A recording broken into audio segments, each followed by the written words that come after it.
Hello po sa inyong lahat mga ka-crypto. Ako po si Pinoy Crypto Trader at sa video na ito ay atin pong pag-uusapan ang aking technical analysis dito kay Pepe ngayon pong April 14 taong 2024. At ayan, ang atin pong nakikita rito ay ang daily chart time frame ni Pepe. At meron po siyang symmetrical triangle pattern dito na kung saan ito po yung binabantayan natin itong mga ilang nakalipas na araw. Pero yan, noong pagsapit po ng April 14 ay dito po siya nakaranas ng breakout sa kanyang lower portion. Ngayon dahil sa breakout na ito ay isa po itong bearish signal na nagpapakita po na babagsak ang market price ni Pepe. Kaya ito po yung binabantayan natin dito itong nakalipas na araw. Kung dito naman po siya nagkaroon ng breakout ay aasahan po natin na ito naman po ay makakaranas ng bullish breakout kung dito po siya sa ibabaw nagkaroon ng breakout. Pero kung pag dito po sa ilalim ay bearish breakout po yan at yan na nga yung nangyari. Kaya yan, bumabagsak po siya ngayon. At yan, kahapon ay ang sa kasunod na nangyari kahapon ay meron po tayong minor support line dito sa 50 digits 587. Kinuha po natin yan dahil sa mga rejections dito. Ayan, at saka dito. Kaya nabuo yung ating minor support line na 50 digits 587. Pero, yan, kahapon ay nagawa po niya itong basagin.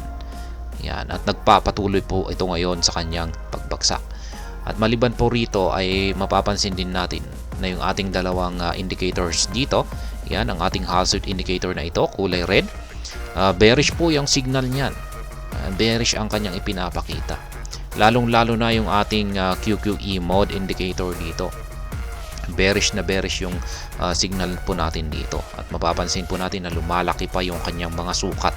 Ibig pong sabihin ay talagang matindi ang selling pressure na nararanasan ngayon nitong si Pepe. Kaya sa tingin ko ay maaring ngayon, yan, maaring yung candlestick natin ngayon or bukas ay tuluyan na po niyang babanggain ang support line natin dito. Kasunod na support line natin dito sa 50 digits 438. Pero wag po tayong mag-alala dahil solid support line po ito. Isa po itong major support line. Kaya sa tingin ko ay hindi po ito basta-basta mababasag ni Pepe.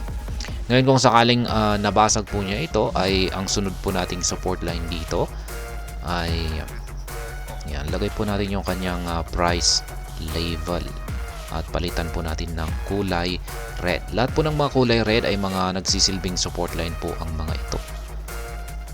Lahat naman po ng mga kulay green ay nagsisilbi naman po itong mga resistance line.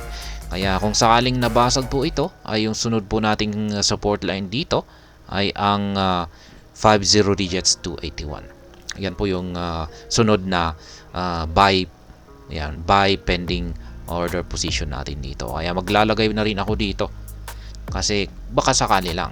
Kasi posibleng bumuo na rin po siya ng isang malaking bearish candlestick. Yan, at aabutin po ng kanyang karayom katulad nito. Yan, kasi kung mapapansin po natin dito may mga candlestick naman po tayo rito na malalaki yung kanilang mga karayom. Kaya yan po yung posibleng asahan natin na mangyari dito katulad na lamang nito. Yan, posibleng maski hindi niya kayang basagin yung itong support line natin dito sa 50 digits 438 pero posibleng yung kanyang karayom ay umabot dito. Ayan.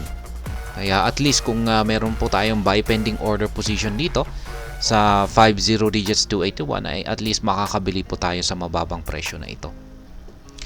Ayan, yun. Ayun, at medyo malakas pa yung ating selling pressure dito.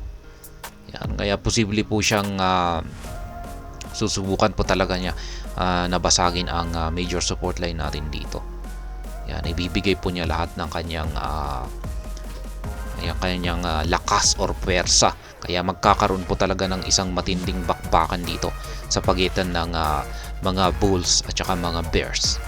Yan, sa support line na ito. Kaya may posibilidad pa rin po na baka mabasag ito.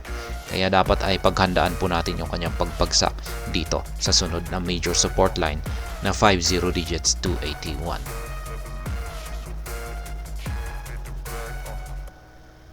At ayan po ang aking technical analysis update dito kay Pepe. At hanggang dito na lamang po tayo sa video na ito. Sana po ay inyong nagustuhan ang aking paliwanag sa video na ito. Kung inyo po itong nagustuhan, pakiclick lamang po ang like button nito. Para naman po sa mga bago lamang dito, kayo po ay aking inaanyayahan para mag-subscribe. Pakiclick na rin po ang bell icon nito dahil ito po ang siya magsisilbing notification nito sa mga bago kong videos na akin pong ina-upload sa aking YouTube channel na ito. Marami pong salamat sa panonood, ingat po tayo lagi at God bless po sa ating lahat.